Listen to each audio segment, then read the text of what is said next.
This is the Dungeon Master's Handbook.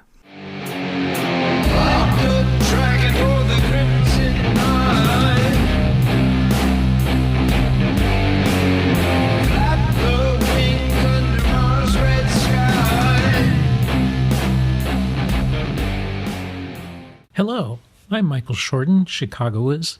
Welcome. This is episode 31, and we're going to be taking a break from AD&D to talk about OD&D and one of my favorite computer role-playing games of all time, Ultima, and how I made them work together. And this episode starts with a question by a listener.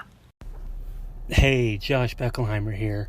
So, I'm actually really interested in your game that's set in the world of Ultima.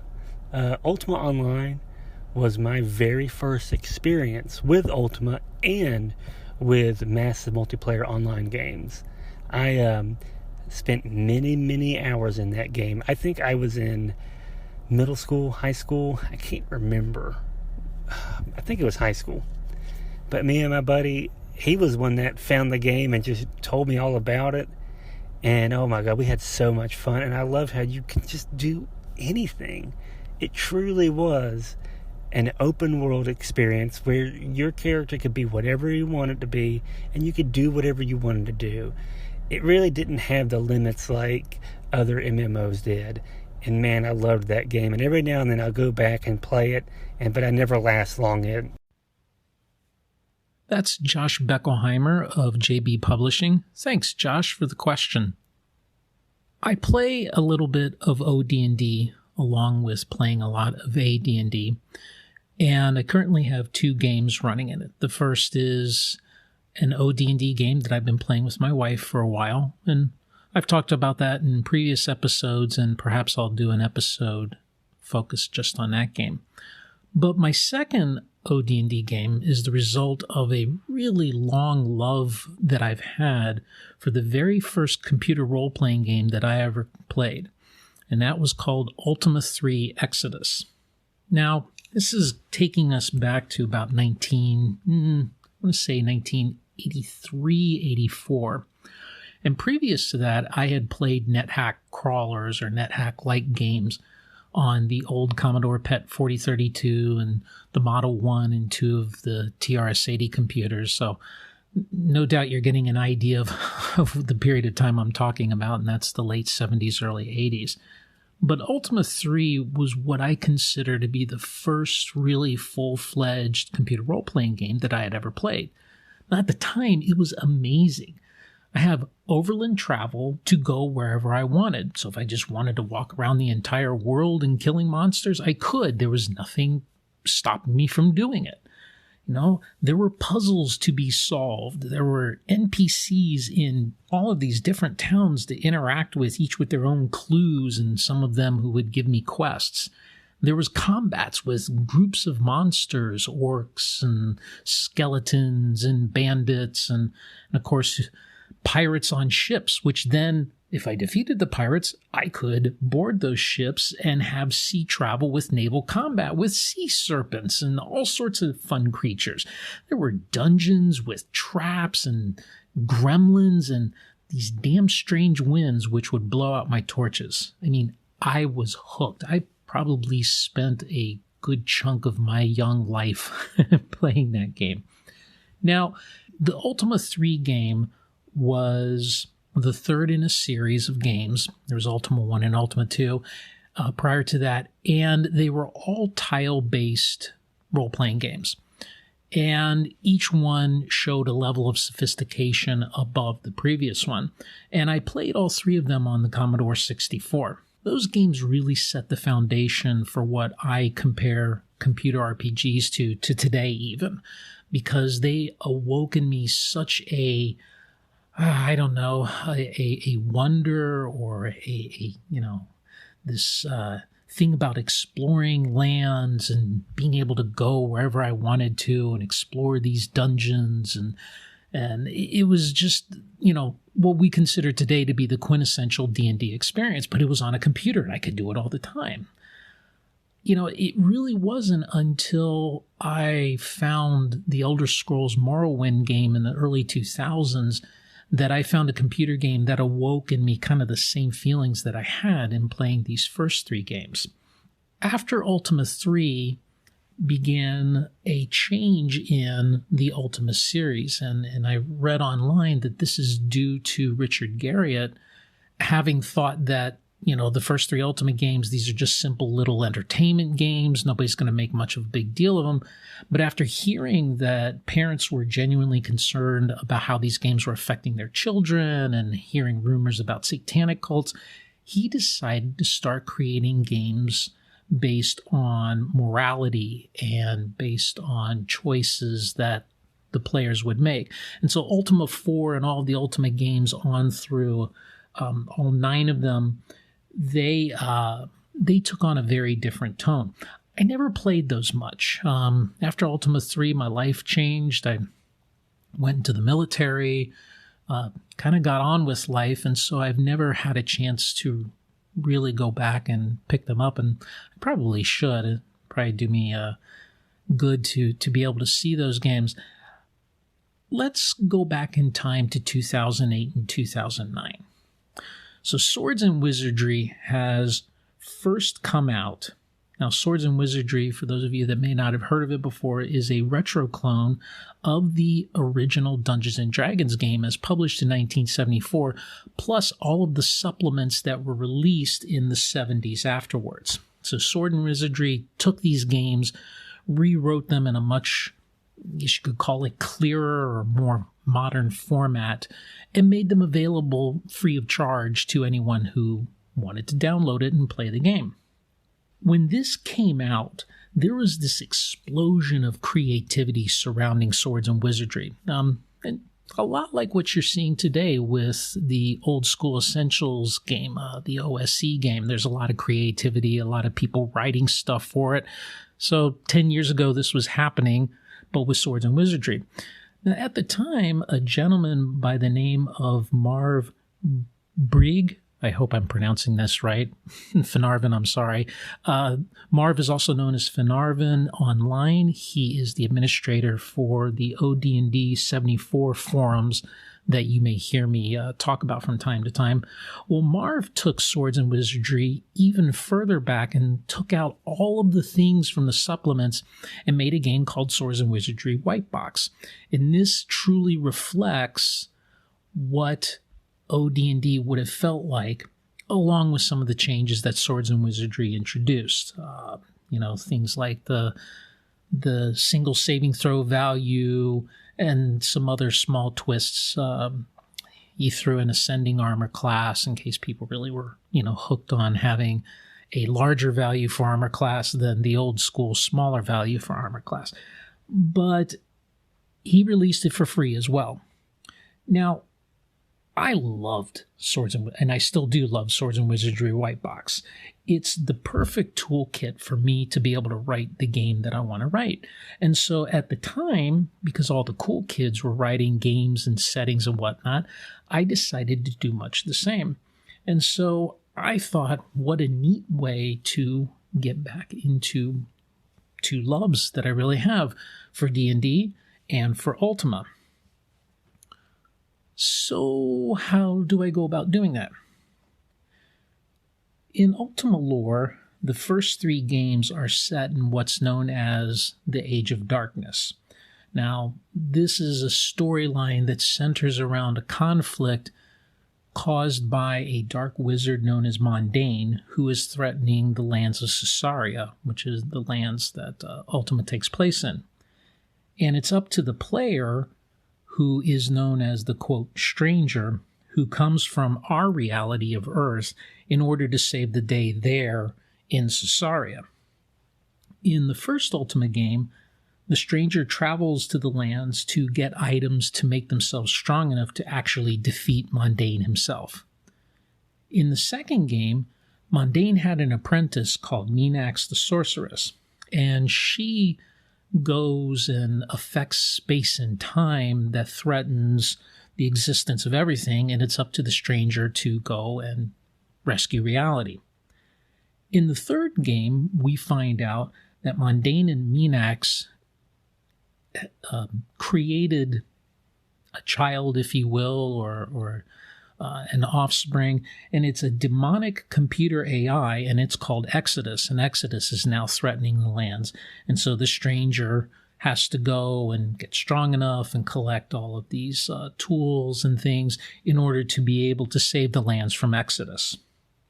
Now, as I mentioned, after those 3 games, the tone of the game shifted into a different sort of lore where it was more about the works and the ways that characters did things as much as what they did.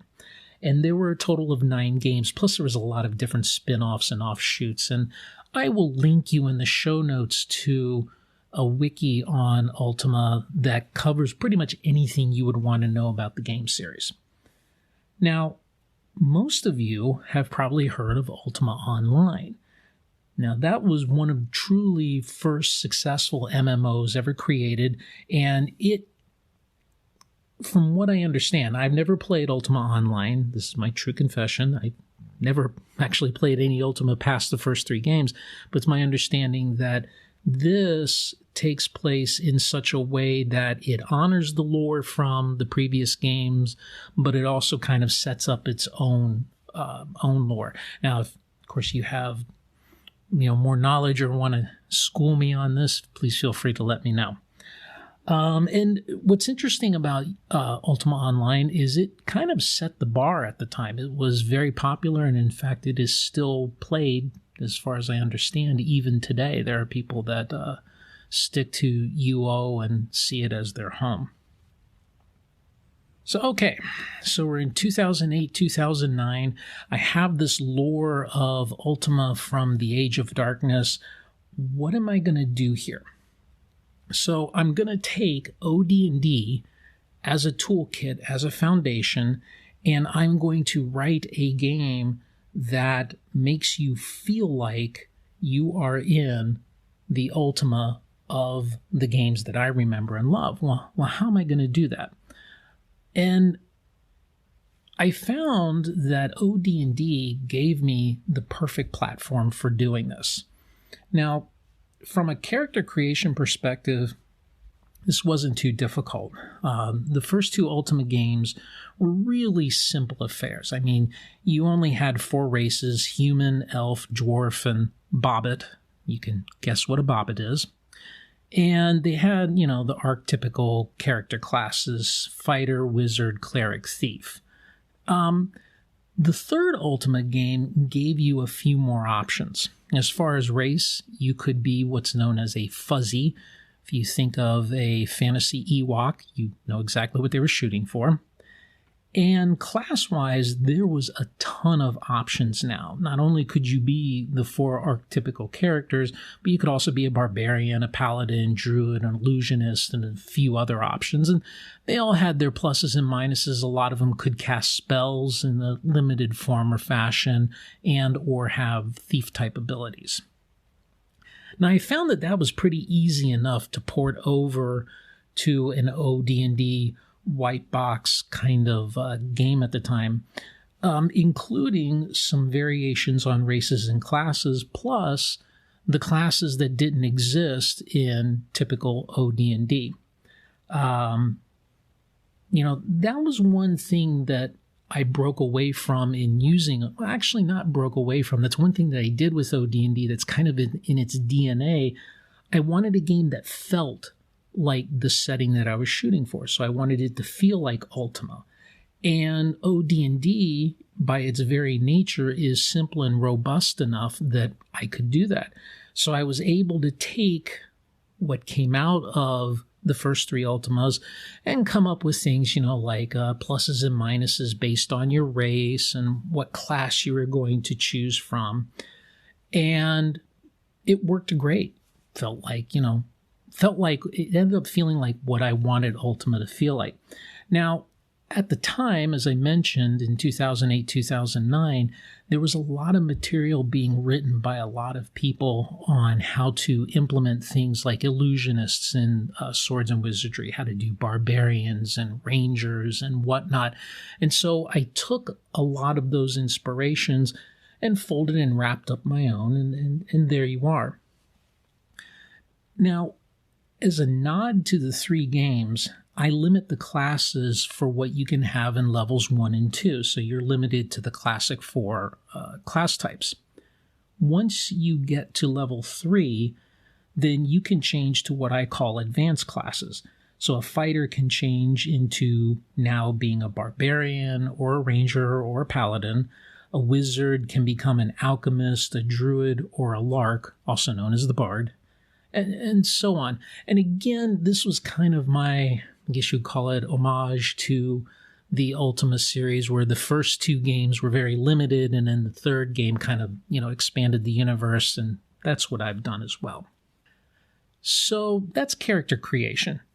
I do it much the same way as OD&D. You've got the statistics, the 6 stats, you roll them up, you figure out what race and class you want to be, you make adjustments thereof based on that combination, and you go on. Other aspects like equipment and movement and combat and exploration work as you might imagine it working in OD&D, because the tropes between Ultima and D&D are close enough that things pretty much work the same in both games.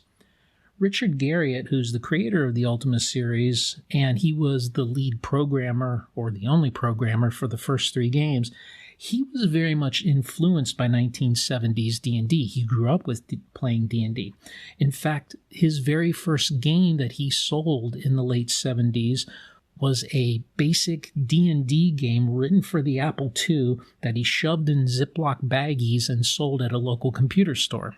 And thus an entire empire was born, I guess. So you can see why D&D and Ultima feel a lot the same. But then we get to Magic. And that's where I make a huge break with OD&D, because I use a spell point system. Dun dun dun. Spell points versus Vancian magic, that's a huge debate in the D&D world that I do not want to get into. I'm not going to settle it one way or the other. For me, I had no problems converting from the Vancian system to the spell point system, especially since I cheated and I used a system that a gentleman by the name of Arminath, who also is on the OD&D 74 forum, developed. It's a matrix system that's based on your ability score, which, either for intelligence or wisdom, and your level. You cross-reference the 2, and that's how many spell points you have. Now, why did I use spell points, though? So in the first 2 Ultimas, spells were not memorized. They were cast from scrolls. So you would go to a shop in a town in Ultima 1 and 2, you would buy your scrolls, and that was your magic ammunition. In Ultima 3, this changed to where now you had the concept of mana, also known as spell points. So depending on the class you were and your intelligence or wisdom would tell you how much mana you had. And you had divine spells, cleric spells, and you had arcane spells, magic user spells. And each spell that you would cast took a certain number of points. And so you were really only limited by how much mana that you had. If you had enough mana, you could cast the most powerful spell anytime you wanted. You just actually had to raise high enough in level in order to get that amount of mana. And once you were out of mana, you would have to wait for it to regenerate, which could take a while depending on your class and other factors. Now, I had no problem at all converting this to OD&D because, again, OD&D is robust enough that you've got the concept of magic, but there's nothing so intrinsic that you can't take that system out and bolt something else in place, which is what I did. For my Ultimate game, I took the spells from all 3 of the Age of Darkness games, and I found their OD&D equivalent, or I wrote something that was in the spirit of OD&D. And I assigned those spells to different levels. A spell's point cost is its level. So first level spell is going to take 1 spell point. A 6th level spell is going to take 6 points to cast. The thing about my system is that you don't just automatically know these spells. You still have to go out and find them. Whether you find them through scrolls or you find them in other spellcasters' spell books, you then copy them to your spell book. But once you've copied it, you know it, and then you can cast it as many times as you have spell points. The other thing that I kind of did was, again, a nod to the first 2 games, is that first level spellcasters can only cast from scrolls. It's kind of reflecting that they're gaining enough experience so that they can now memorize the spell, and then once they hit 2nd level, they can start memorizing and casting spells once they've copied them into their spell book. I kind of like the way that feels. Similar to Ultima, in my OD&D game, some spell scrolls can be used by all characters. Lorem or Lumine, which is the light spell. You have Incon, which is a knock, meaning you can open doors and chests and locked things. And then Appar Unum, which is find traps. Again, these are nods to the Ultima games, which had those scrolls available for people to use. The setting itself was a little bit more difficult. Okay, so I've got the character rules and I've got how combat works and I've got how magic works, but what about the land? What about the people? What about the cities and the quests and whatnot? And for that, I kind of took the 3 games and skeeshed them together. So in my setting, you have Mondain, the evil wizard who is summoning forth the creatures from the bowels of the earth and threatening the good people. Minax, the sorceress, is alive and apprenticed to Minax, or apprenticed to Mondain, and they're off cooking something up. Could be a demonic computer AI? Who knows? Maybe I'll have to play my game to find out. The map itself, the 3 games varied enough that I just took the map from the 3rd game. It's a large enough land. I sprinkled a couple of bits in that reflect the first 2 games and have some destinations that people might be able to go to. But I used the 3rd game's map roughly, 1 continent, and then the cities are all spread out there. However, in my Ultima game, you can not only fight on the open seas, but you can also, perhaps, should you find the equipment of the ancients, fly into outer space and have combats there. Yes, Ultima 1 and 2 took you into outer space as well, thus reflecting a little bit of the gonzo feeling that was in Dungeons & Dragons in the 1970s. And so the naval combat, I took ideas and inspiration from OD&D itself, as well as other various games that I've seen around that I liked. Oh, I like that idea. Let me steal that. And for space combat, I'm using a port off of a freely available and free to, I believe it's public domain. It's called the Minimal Space Combat System by Timothy Swenson, and it was written in 1996. And I'll include links to all of these types of things as well as other sources of inspiration in the show notes. That, if you want to go check it out yourself, you can. As well as I'll provide games to my books for playing the Ultima game. You might be interested in seeing what I came up with. So yes, I am playing this game. I've played it several times as one-offs at conventions, and it's gone really well. And I decided, I believe it was last year, I tried to run an online scheduled real-time game set in the Ultima world. Worked well for the first couple of sessions, but then people started having schedule conflicts. I couldn't get enough people together to run a live game, so I had to let that go. And I converted it into a play-by-post game, which I'm currently running on my Discord server. I've got 2 players. One is a longtime Ultima fan who is a member of the Internet Ultima Dragons Club. Yes, Ultima lovers have formed their own club, and Yes, I'm a member. I'm known as the Chicago Whiz Dragon. And the other player in my play-by-post game is a player in my AD&D campaign. They are playing as strangers who have arrived to the lands, and they're exploring it. And so, yes, they're kind of playing themselves in a fantasy world. In fact, they still have their cell phones on them. They still have other gear that they brought with them from the real world to Caesarea. And right now they are in the middle of exploring a dungeon on a quest by a king in order to help them to reunite some of Lord British's old friends to fight Mundane. So it's a slow game. Play-by-post games tend to be like that, but it's a lot of fun, and they themselves have ran into some of the unique aspects of having a Ultima setting, i.e. the magic and how things work there. Now here's the thing.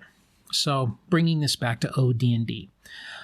OD&D, or games based on OD&D, made this possible because OD&D is a toolkit. And I think that's kind of the secret sauce to what Gygax and Arneson did back in 1974. And I think it's reflective of how they saw games as wargamers. You know, to a wargamer, games are meant to be altered and tuned to how the referee and the players see it working. If you've played any war games or you've talked to any war gamers, you'll know that house rulings and tuning a set of rules to that particular scenario or campaign is an accepted tradition and almost, expected. It's, not really common that you'll find a wargaming game that's been played long enough that hasn't been tuned to some degree. When I read OD&D or I read a game like Swords and Wizardry White Box, I don't see it as every rule is there to be followed as is. I see it as a starting point and giving me enough of a structure that I can create the game I want. I wanted an Ultima feeling game, and OD&D gave me that starting point where I could easily build the concept of the different races and how they worked, which is slightly different in Ultima than it is in, stock Dungeons and Dragons. The fact that I could have a spell point system and the game works quite happily with that. You can run generic OD&D and have a fantastic time, but from my way of thinking, I think it really shines when you add on the trappings of the setting and you get a tight meld between the two, that the setting supports the rules, which supports the settings, and you've got yourself your world and something that you can build on. And that's certainly what I've tried to do with my Ultima OD&D game. I hope you'll take a read of them and tell me what you think. Well, that's about it for this episode. I'm getting close to the 30-minute mark. I hope you've enjoyed this little dive into OD&D and what I've been able to do with it to kind of reflect my love for Ultima. Next episode, we're going to get back to what's going on in my AD&D campaigns and what kind of fun stuff I'm up to. If you want to leave comments, please feel free to leave me a message using the Anchor app or through the Anchor website. I'll leave a link there. If you want to, you can also call in to a voicemail that I've set up just specifically for comments to my podcast, or leave me an email. That works just as well. So until next time, game on.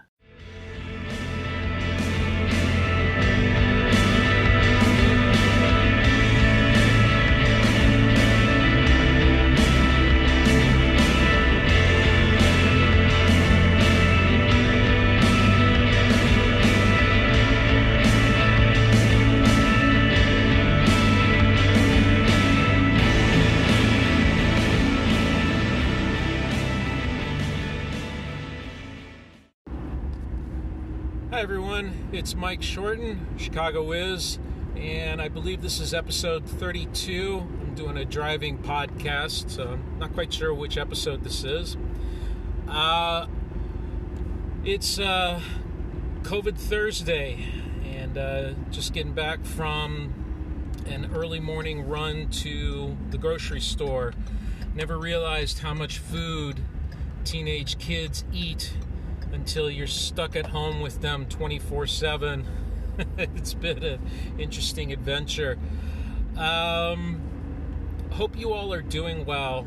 It's interesting to see how things have kind of changed a little bit. Podcast readership is down all across the board. Playing a lot more games, and a lot more people seem to be playing games online. In fact, just had a test session with my tabletop players. We're going to migrate to Zoom and Roll20 for the next 2 to 3 games, or however long this lasts.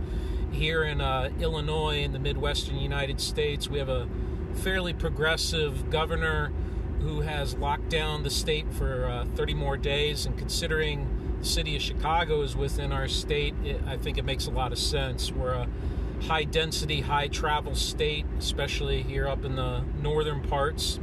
The southern parts of Illinois are way more rural. It's almost like night and day traveling from Chicago downstate. Anyway, so this is going to last a little bit longer, and gaming's going to change a little bit.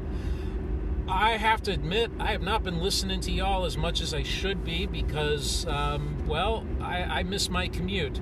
I had a half hour each way. That was an hour of listening to all your thoughts and ideas, and I've been a lot busier. I've been busy with work. I'm part of a regulated medical waste company, and as you can imagine, with all the testing and the increase in hospital visits and everything that's going on with Corona, our business has just gone crazy right now. So I've been busy with all that. Busy helping take care of kids with their schooling and then keeping them entertained with gaming and whatnot. I'm about to introduce my 13-year-old to wargaming through that classic game of Stratego. I played Stratego, long time ago. So I was really happy to see it was still available. Bought a brand new set and gonna teach her a little bit about wargaming. We'll see how that goes. But it's just stuff like that, and that's been keeping me real busy. Converting all of my games that were at one point tabletop or less involved in Roll20 now into the Roll20 platform, and kind of been doing a trial by fire, learning how it works, learning how the macros work and the character sheets work and whatnot. Fortunately, my games are simple, so I don't have to set up a lot, but there is still some overhead that I'm not used to. It's kind of a different type of prep. Before it'd be sketching on a piece of paper or graph paper and noodling some notes into Google Drive. Now the idea that in order for people to get visuals, you got to throw something on the screen, whether it's researching images or scanning my chicken scratching and actually putting it into Roll20 and blowing up the map, and then removing all of my secret stuff and all my notes on my maps. It's just a different workflow, and it's taken more time. So these kinds of things are transitions, and it's just soaking up my time. Here I thought I was going to have a lot of time to paint miniatures and get armies done, and I got to be honest with you, I've maybe completed 2 figures in the past 2.5 weeks of staying at home. So I can tell you how my time is really spent differently. I kind of wonder if the same is true for you all, if you're kind of finding the same thing. And judging by a couple of y'all's podcasts, like Tim Short's over at Gothridge Manor, it sounds like his time has changed. And Jason at Nerds RPG Variety Cast, that poor guy is going to be busy for the next few weeks. It sounds like he had to drop out all his games, including a couple of mine. So yeah, interesting times. I just hope you all are keeping safe.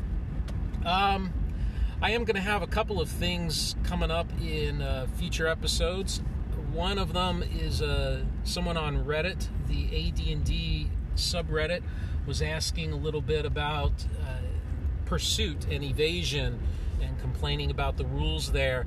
And I've taken a look at those rules, so I'm going to take another look and go through it and see if I can demystify it a little bit, or confirm that, this is really a very complicated subsystem, as we found some of them are. And another suggestion came from Jason in one of his voicemails he's left me. He suggested I go through Unearthed Arcana for first edition. Unearthed Arcana is a set of optional rules, and according to what I've read, it breaks a lot of things, but there may be some good ideas. I have never really read it before. I've skimmed through it a couple of times and never really given much time or much thought to the book, but you know what? I've got a tradition now where before I go to bed, I try to read for about an hour and a half, or not an hour and a half an hour to about 45 minutes. Winds me down, and we'll see maybe if I can spend that time and read Unearthed Arcana and let you know what I think of it. Thank you very much for the kind comments about doing the episode with my wife. She had a great time. In fact, we're about to play another game here soon in her campaign. I've had to do a quick research on the different types and ways that elven lands and fairy lands have been presented, and I'm thinking more of like the Seelie Court and the Unseelie Court and the real mysterious, far-off arcane elves, not the more Tolkien elves that are just like fancy humans, but really weird, chaotic, in your face with how odd they are kind of elves. And to do that, I was reading a book called Three Hearts, Three Lions. It might be reversed, might be Three Lions, Three Hearts, by Poul Anderson. It was a book that was written in the 60s. When you read it, it's an interesting book because it mixes sci-fi theory with fantasy and a little bit of the Arthur Carolingian mythology. It's a very interesting read. It's not a very long book, but it's a densely packed with ideas book. I can certainly see why Gary Gygax and Dave Arneson listed it as a influence on D&D, because there are so many things in that book that are just direct takes, like alignment, chaos versus law, paladins, how trolls work, the troll battle. Oh my goodness, it's given me an idea now how I'm going to run trolls, because the troll in this book, I don't want to spoil it for you, it's towards the end, it is a heck of a battle. I was excited reading it, which doesn't happen very often. So did a little research, got my ideas for how I'm going to run elves now, so I'm prepared for Angie's next game. And of course, I've got the family 5th edition campaign that I'm running. I've got an audio dungeon game that I'm running with a couple of folks from the audio dungeon. I'm doing a old school dungeon delve using 1st edition AD&D. I'm running that early on Saturday mornings. Hopefully my friends from the UK and in other time zones will be able to make that game. So we'll see what happens there. So yeah, busy doing a lot of things, actually playing a lot of games instead of painting minis and terrain, and working my butt off. Anyway, I'm here at home. Sorry about the noise and whatnot, but hopefully this won't be too bad of a episode and you'll hear everything. Please stay safe. Please stay well. If you are in a place where they're saying stay at home, please, if you can, stay at home. We need to flatten this curve. I'm just watching the numbers, and it's truly scary times right now, and I don't want to read about any of you all getting sick or, God forbid, passing away from this. So stay well, stay safe, have fun playing, and game on.